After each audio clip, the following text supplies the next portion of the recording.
Rules changes coming to college football. The NCAA has approved a 2-minute warning, and they have also approved helmet communications. Now, John, according to the NCAA, this 2-minute warning won't involve an extra commercial break. Do you or does anybody believe that in the world? It'll be a 2-minute commercial break. That's what it is. There's a 2-minute for a reason. Yeah, come on. Why even say that? Yeah. My and I want to know your thoughts on this because and we'll get to the helmet communication because believe it or not, I think that's you think Tennessee's offense was fun before. You allow Josh Heupel to communicate with the quarterback's helmet, and I think you might see some crazy stats offensively for Tennessee going forward. But as far as the 2-minute warning goes, is college football going to have a problem where they are just taking up? Do they even care that they're taking up too much of someone's Saturday? Because it's already a 3.5 hour game, which is half an hour longer than an NFL game. Now you're adding the 2-minute warning. I mean, I you're going to have to start setting aside 4 hours for college football games now, right? Well, it's also contradictory to what the NCAA just did, where they originally you stopped the clock on first downs, and they eliminated that with the express intent to shorten the game. And of course, for the last 2 minutes, you can stop the clock on first downs, but that was a big step.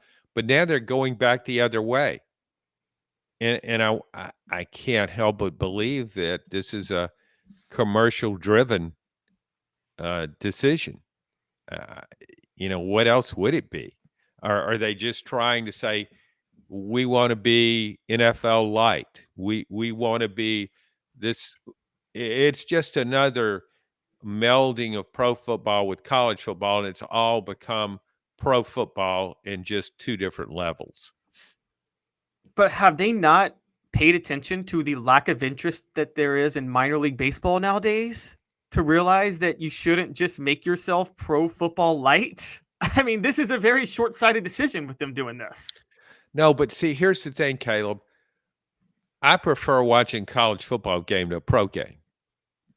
And I think a lot of people do. So I don't think this will affect the popularity of the sport whatsoever. Uh, it used to be one of the reasons NFL has been universally popular through all these years was betting. It's the best game to bet on. It's just really attractive to bettors. You only have 32 or so teams. You you can have a reasonable working knowledge. People fool themselves into believing they know more about a team when in fact, when the line is set, that tells you what the research goes into that betting line. So then it's kind of flipping a coin. Rare instances you have inside information. But so you have the prevalence of gambling, but what's happened now, gambling is more prevalent than ever. And so people are doing in Knoxville, for example, it's a big college town. And so, I mean, I know so many more people that bet on games now than they used to. So I think that will enhance the popularity of the sport. I just think college football is so entertaining that it doesn't matter. These changes don't affect it enough to alter the viewing. I had an email, and I get these occasionally from somebody who says they've been priced out of the ticket market, and they have season tickets. Say, football became too expensive, basketball became too expensive, and finally now baseball has become too expensive for them. But there are going to be other people that will buy those tickets, and ticket sales don't have the same impact they once did because of these gigantic network deals, television games. Um, so I just think, yeah, you can say it's getting so much like the NFL, but I still find it more exciting than the NFL. I mean, we talked about this yesterday, but the NFL, to me, most of those games come down to a field goal. Can you get in position to kick a field goal? And all the guys can kick it 57, 58 yards now and hit 85% of them or they get cut. So you kinda know more how the game's gonna go. I think there's more of a surprise element with college football. And then you have the benefit of outlandish scores in college football, which to me is attractive to the bettor because you can say, "Are they gonna beat that team 50 points? And look, they're only giving 47. I'm making that bet." So I just think and I like the communication thing when you brought that up. I mean, yeah, that's an advantage for really good offensive-minded coaches like Josh Heupel. Oh my gosh, if Steve Spurrier would have been able to do that, he might have won more national championships, really. I think he might have, just with that Yeah. rule. Well, I mean, that was why he did that because he did it against Tennessee in '98 and against Florida State in '97, where he rotated quarterbacks every other play, right? And that was so he could Ye tell them to play before they went out there. I remember one time I was covering a game, I would go down a week before and advance the Tennessee-Florida game, and Tennessee had an open date, and Florida was playing someone like, Louisiana Monroe. Uh, and during the game, I think Jesse Palmer might have been the quarterback, and they ran a play, threw an incompletion, uh, and he pulls Jesse Palmer and brings in Rex Grossman, a freshman. And I talked about that to Rex Grossman in the locker room. He said, uh, Spurrier came over to him after Jesse Palmer hadn't seen the open receiver in the end zone. And he said, "Okay, we're going to do this, and the receiver's going to go here.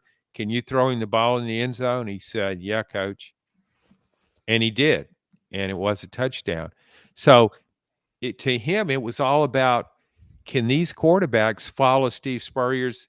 Spurrier sees the field so well. He saw the field so well, rather, and he saw matchups so well that if I get this guy receiver on that defensive back, we're going to win that. The quarterback just has to throw him the ball. So you're communicating in his ear now. Jesse, throw the ball to number 11. He'll be standing there in the end zone. Okay. Been hard to beat. And I think Heupel will be really good at that too. Oh, I think so too. I mean, he was a former quarterback that was great too, Sure. All-American who saw the field. And I mean, now you got Heupel can see it from the sideline. Nico can see it at the line of scrimmage. I mean, this is going to be very unfair for a lot of teams. But look, John, I think this, and this is crazy to say, but I think Tennessee might, everybody talks Colorado or this, or I think Tennessee might be the most covered team in college football the next 2 years because I think they're just going to be the most fun team to watch with the most fun quarterback to watch. Well, that was the case in 22. I think when you're looking over a spate of college football games on a Saturday and you're an average fan in anywhere America and you say, well, who do I want to watch in this time slot? You have no particular rooting interest. There might not be a number 1 versus number 2 matchup. Who do you want to watch? You'd say, well, Tennessee. I mean, they're so much fun to watch. They move the ball so quickly. They score so much, pile up so many yards. I might see a 70-point game. So yeah, I think Tennessee could be that attraction. And again, we get back to where we were talking earlier about how do you fit an offense with your quarterback. This is such a natural pairing with Nico in this offense, and I do think Nico will draw television viewers. I mean, if they've never seen him before, and if they saw him in the bowl game, they can kind of get their interest piqued. But they look at him at what he can do, and keep in mind, he's so unusual, and he's 6'6". We're not talking about a 6'6" guy doing what he can do. He's so shifty, and he's 6'6". You watch him play, and he doesn't look like he's 6'6". Yeah, and there's a comparison I draw, and I say this a lot. We mentioned Warfel and Spurrier earlier. I go Warfel, Spurrier, Tommy Frazier, Tom Osborne, and Tim Tebow, Urban Meyer are my list of like quarterbacks. If you could create a quarterback in a lab to run the offense that they played in, they were created in a lab. I think Nico might be on that list for Josh Heupel. Yeah, and see, because he's distinctive, and think about the Tebow factor. I mean, just an incredible college quarterback, but so much fun to watch.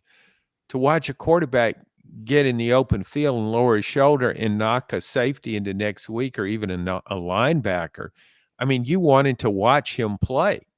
And I He think it's did. going to be the same way with Nico. He's going to be so distinctive. People are going to say, "Man, I got to check this guy out."